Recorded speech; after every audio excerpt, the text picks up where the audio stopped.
안녕하세요. 인간승리 채널의 최승리, 그리고 오늘은 공기업을 다니고 있는 직장인을 게스트로 모셨습니다. 우선 공기업을 다니고 있는 직장인분들 얼굴이 공개되고 그런 부분이 조심스러워서 우선 이렇게 모자이크를 한 부분 양해 말씀드리겠습니다. 반갑습니다. 안녕하세요. 우선 자기소개 부탁드리겠습니다. 안녕하세요. 저는 현재 에너지 공기업에 재직 중인 이제 육아 131차 고슴도치 아빠입니다. 반갑습니다. 반갑습니다. 우선 공기업 현재 다니는 직무 소개와 지금 회사를 선택한 이유에 대해서 설명 부탁드립니다.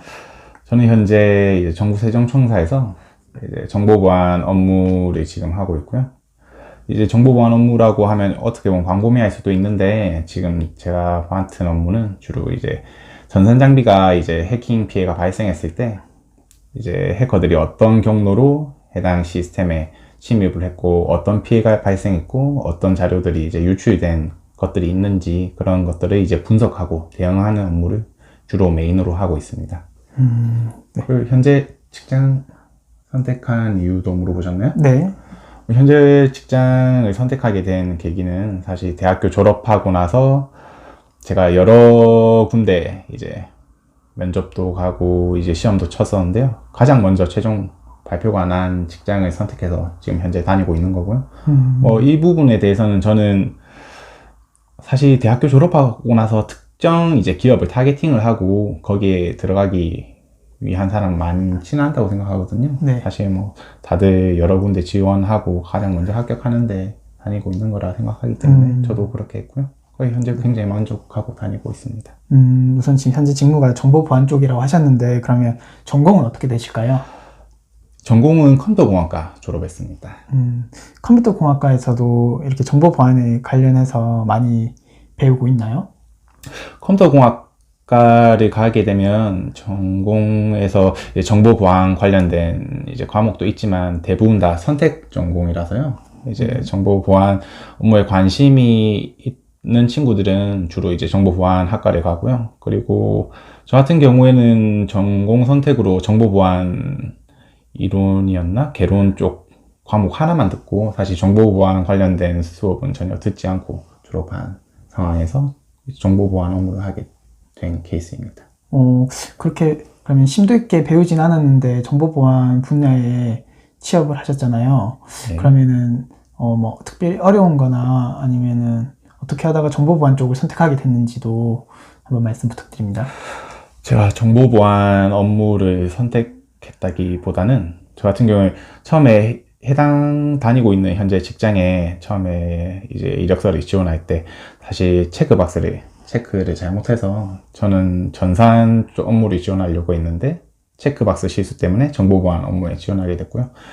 그런데 정보보안 업무에 지원했는데 그게 잘 풀려서 이제 최종 합격하게 돼서 지금 현재 우연찮게 정보보안 업무를 하고 있는 케이스입니다. 그런데 전공 같은 경우에는 이제 사실 처음에는 이제 제가 정보보안 관련된 전공을 거의 듣지 않은 상태로 정보보안 업무를 하고 있기 때문에 어려울 거라 생각했는데, 정보보안 같은 경우에는 이제 전산 관련된 전공들이 이제 어느 정도 기본 베이스가 되어 있어야 이제 정보보안 업무 하는데 굉장히 유리하더라고요. 특히 이제 네트워크 관련된 전공 같은 경우에 저는 굉장히 좀 재밌게 많이 배웠던 케이스인데, 그 네트워크 관련된 전공들이 현재 정보보안 업무하는데 굉장히 많은 도움이 되고 있는 케이스고요. 그리고 보통 컴퓨터공학과 하면 개발 쪽 전공이나 그 분야를 많이 생각하시잖아요. 이제 정보보안 업무를 함에 있어서 개발 같은 경우에도 이제 알고 있으면 공격 들어왔던 이제 스크립트라든가 코드 같은 것들을 어느 정도 분석하고 정적 분석하는 데 많은 도움이 되기 때문에 컴퓨터공학과에서 배우는 많은 과목들이 현재 정보보안 업무 하는데 많은 도움이 되고 있는 것 같습니다. 네. 그럼 현재 공기업을 이제 준비했던 기간이랑 준비했던 스펙 관련해서도 한번 말씀 부탁드릴게요. 공기업 같은 경우에는 제가 사실 엄청 학교를 늦게 졸업했거든요. 네. 이제 고등학교 처음에 졸업하고 나서 바로 대학교에 입학했는데 제가 어릴 때 좀 철없이 놀고 이제 휴학하면서 뭐 여행도 다니고 제가 게임하면서 랭커도 찍었었어요. 어떤 게임 하셨죠? 이제 NC 소프트에서 나온 이제 아이온이라는 게임이었는데 오. 거기서 이제 랭킹이 그 가장 큰 서버에서 랭킹이 5위 안에 들 정도로 오. 게임에 정말 미쳐서 살았거든요. 네.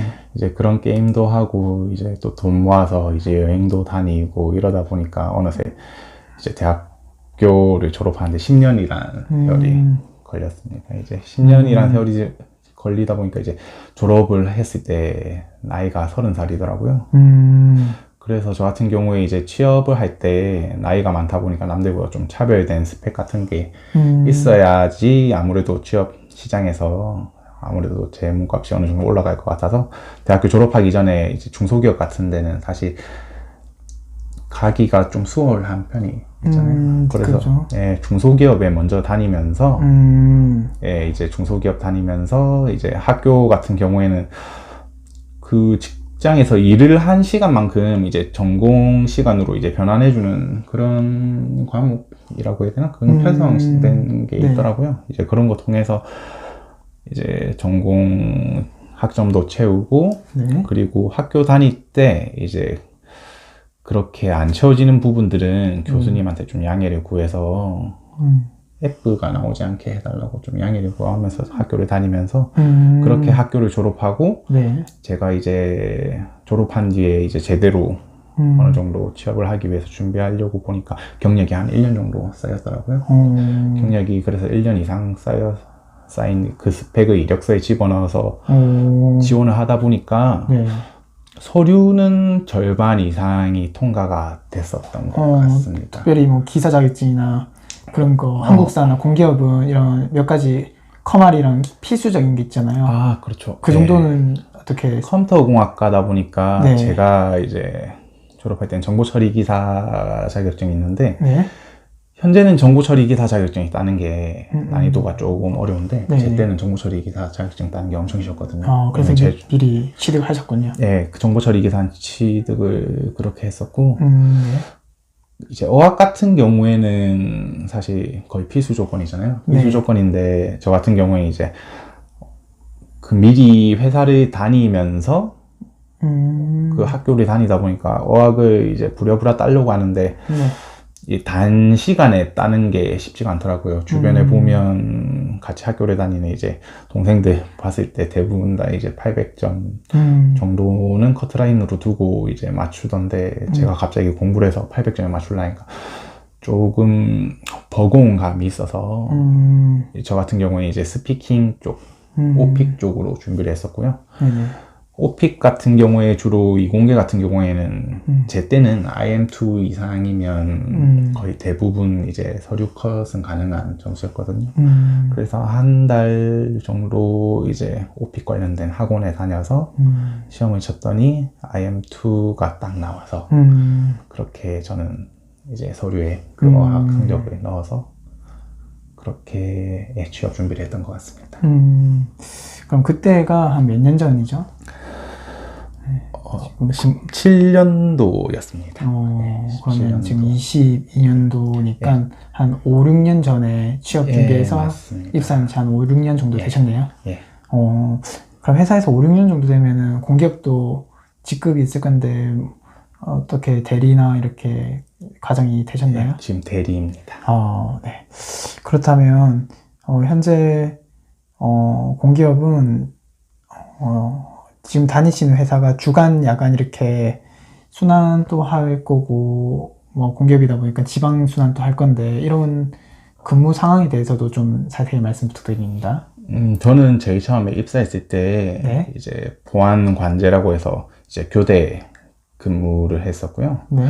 그리고 교대 근무를 하면서 사무실에서 이제 근무하는 쪽에서 좀 좋게 봐주셨는지 현재는 이제 서트라고 해서 치매 사고 대응하고 있는 업무를 하고 있습니다. 이제 교대 근무 같은 경우에는 24시간이다 보니까 사실 좀 체력적으로 많이 피곤하고 이제 피부도 많이 상하고 몸이 이제 매년 건강검진을 할 때도 좀 안 좋아지는 게 좀 눈에 보이더라고요.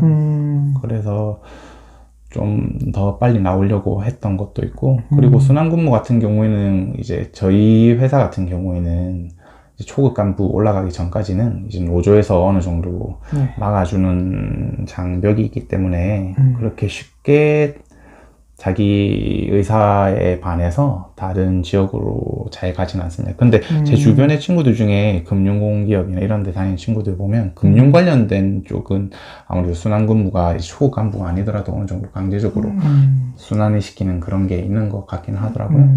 네. 하지만 제가 다니는 데는 초급 간부 되기 전까지, 그래 초급 간부라고 하면 차장인데 차장 되기 전까지는 강제로 그렇게 순환을 시키지는 않고 있습니다. 다행히, 네. 네, 그렇군요.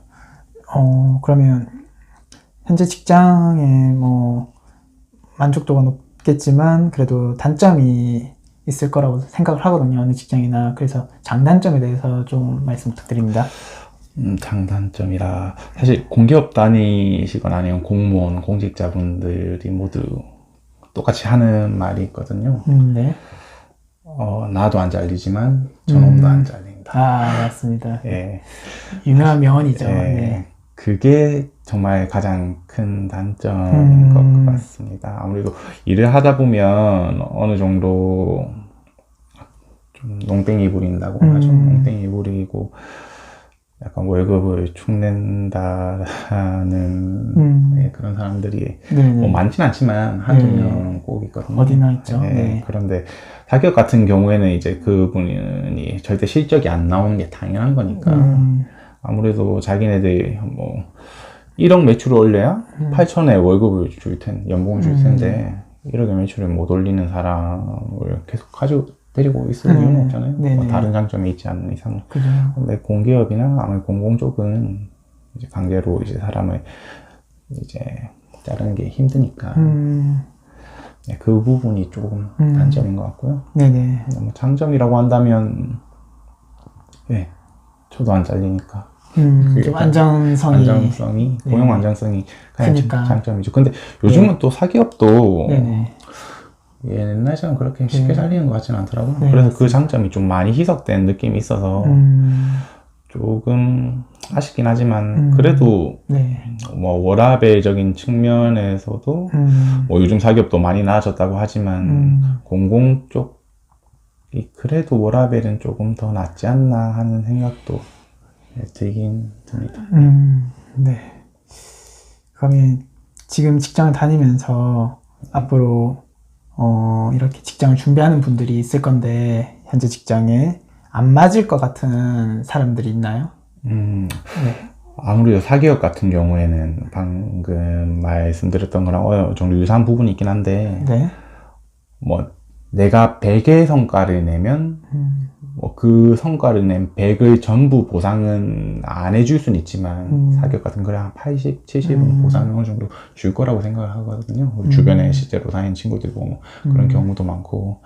근데 저희 회사 같은 경우에는 아무래도 공기업이다 보니까 네. 뭐 100의 성과를 내더라도 나한테 이제 돌아오는 건 10, 20밖에 없습니다. 그 부분이 좀 어떻게 보면 단점일 것 같고, 그리고 이제 그렇다 보니까 자기가 일을 하면서 성취감을 느끼고 목적의식이 또렷하고 이제 회사에 대한 엄청난 애사심이 있고 나는 무언가 이루겠어 이런 분들이잖아요. 네네. 그런 그분들은 사실 뭐 사업하는 게 가장 이상적이긴 하지만 사업하는 걸 뭐 주변에서 좀 어느 정도 뭐 안 좋게 보시거나 아니면 자기도 사업에 대한 위험 부담을 지기 싫어하는 분들은 아무래도 공기업보다는 사기업 쪽으로 가는 게 맞고, 네. 맞다고 봅니다. 네. 그렇군요. 그러면 이제 공기업을 지금 준비하는 취준생들에게 전하고 싶은 말이 있나요? 학교 뭐 후배나 이런 컴퓨터 공학과 학생들이든. 네. 공기업을 준비하는 취준생 분들에게 네. 공기업 같은 경우에 이제 어느 정도 NCS라는 시험을 보고 들어가는 기업이죠. 네. 이제 NCS 시험은 사실 제가 느끼기에는 성적을 올리는 게 단시간에 올리는 게 그렇게 쉬운 것 같지는 않더라고요.